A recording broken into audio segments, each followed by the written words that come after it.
Oi, pessoal! Hoje, então, vamos dar sequência às questões que mais caíram no exame da OAB, na prova objetiva, em matéria de processo civil. Vamos falar hoje a respeito do artigo 114, né, do CPC, que tem a seguinte redação. O litisconsórcio será necessário por disposição de lei ou quando, pela natureza da relação jurídica controvertida, a eficácia da sentença depender da citação de todos que devam ser litisconsórcio. Muito bem, esse artigo ele fala do litisconsórcio necessário, tá?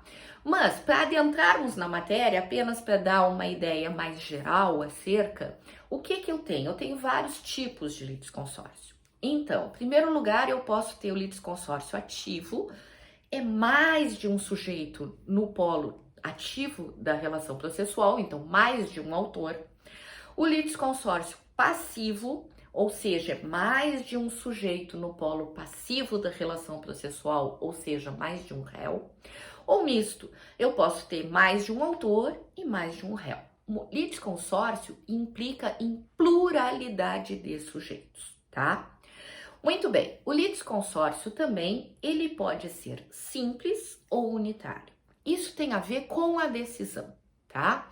O litisconsórcio simples, a decisão ela pode ser diferente entre os diversos sujeitos daquela relação processual. Se é assim para um, assim para outro, não necessariamente a mesma decisão. O litisconsórcio unitário exige que a decisão seja exatamente igual para todos os sujeitos da relação processual. É a mesma decisão, não tem nuances nem diferenças, tá?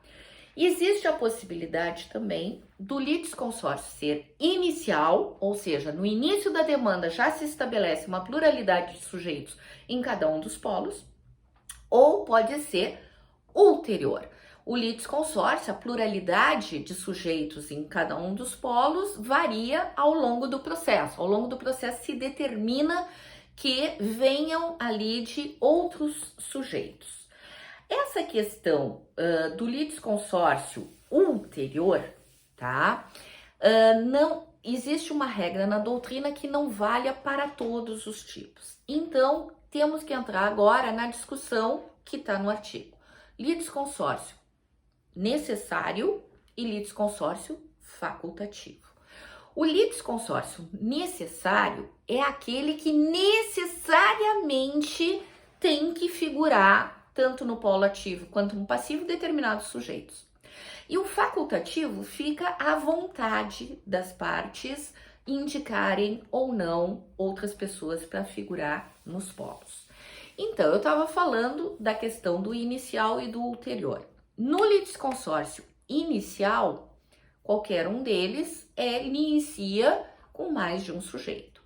O litisconsórcio ulterior, que é aquele que se dá no longo da relação processual, é que tem uma variação.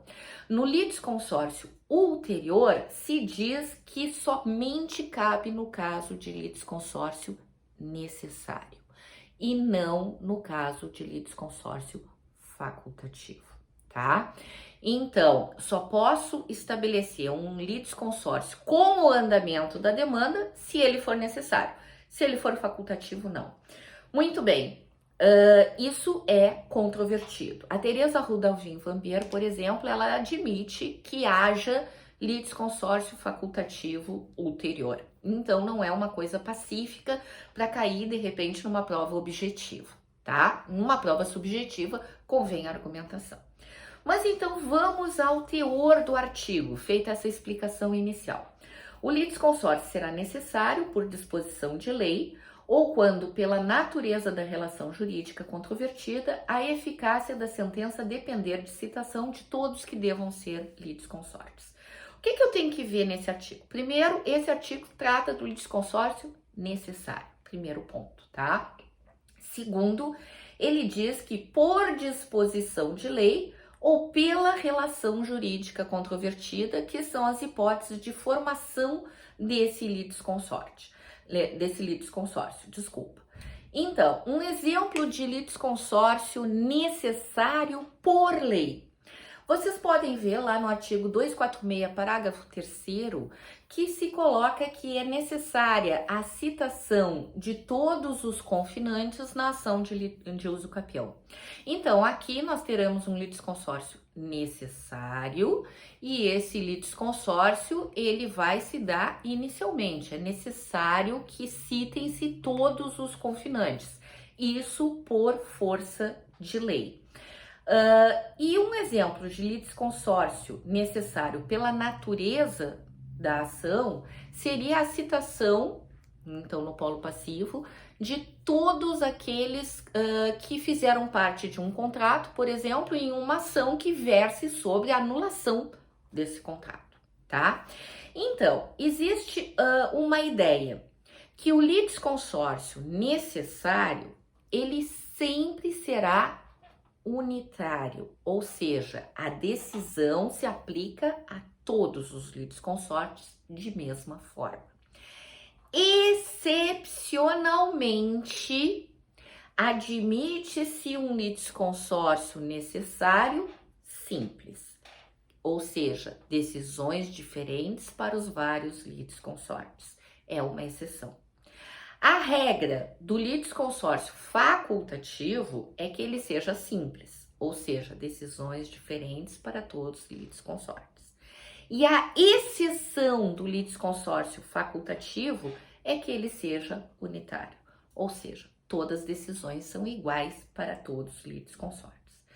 Muito bem, a falta de citação de um litisconsórcio, ela leva à ineficácia da decisão, a ineficácia da sentença. No litisconsórcio necessário, obrigado pela lei, que é o artigo que nós estamos vendo agora, a ineficácia da sentença, ela se dá apenas para os que não participaram no processo. Muito bem, pode ser então, se houver uma decisão nesse sentido, ela pode ser rescindida com base no artigo 966, inciso 5º do CPC. Se o não participante se submeter a essa decisão, ainda que não tenha sido citado, ok, então não vai ter problema e essa decisão então vai ser eficaz para ele também.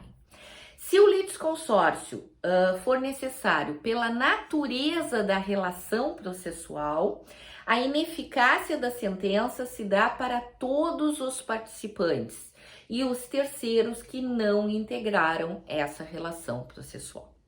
Então, esse é o segundo artigo que nós vamos comentar, é o artigo 114, que fala do litisconsórcio necessário. O próximo que falaremos vai ser sobre tutela de urgência no artigo 301.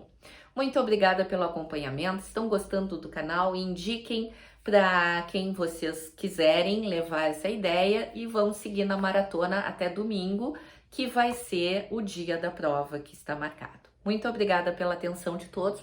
Um grande beijo. Fiquem bem.